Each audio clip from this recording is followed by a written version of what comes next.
Well, earlier, the Asset Forfeiture Unit, SARS and the police descended on the Gupta Saxonwold residence with a restraint order for just over 250 million rand in movable assets. This matter relates to an investigation into alleged theft, fraud and money laundering at the state-backed Estina Dairy Farm project in the Free State that was meant to benefit local communities. Joining us now on the line is the National Prosecuting Authority Spokesperson, Luvuyo Mfaku. Good evening to you, and thank you for talking to us. Some might say, isn't this raid a little too late? Good evening, Bongani. You must recall that people appeared in court in February, and therefore the Asset Forfeiture Unit started after their appearance to follow money trail. That is why they obtained a restraint order to ensure that movable and immovable properties belonging to those who appeared in court are under curatorship, so that they are prohibited from disposing of those assets.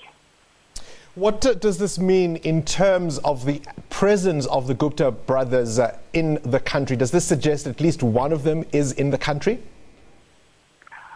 No, it has got nothing whatsoever to do with them, with the individuals. It is based solely on the financial investigation that from Estina, monies were paid to entities. Now, Asset Forfeiture identified properties that are registered in the name of those entities like Oak Bay and West Down.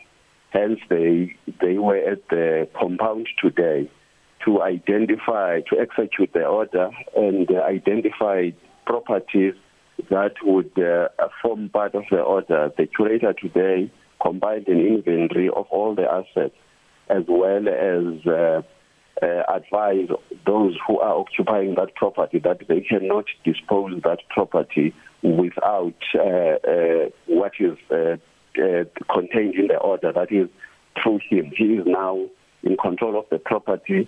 Anything that happens with that property is subject to his control and direction. Just talk to me about the assets that were included in that restraint order.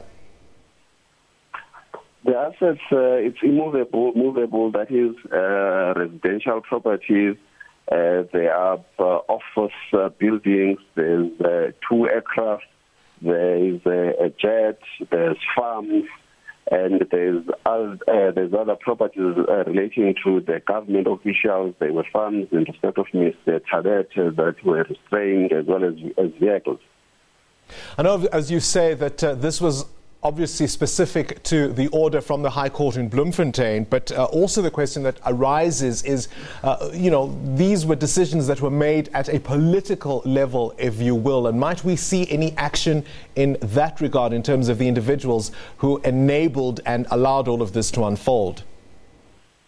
That will be guided by the criminal investigators. They are still analyzing the financial statements that they received from the banks through the 12 subpoenas.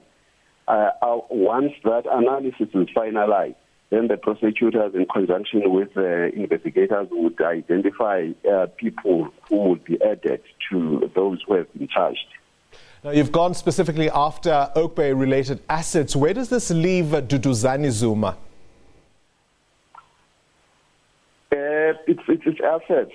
It's only assets. Remember, Oak Bay, there's money that was transferred from Estina to Oak Bay. Now we follow the money.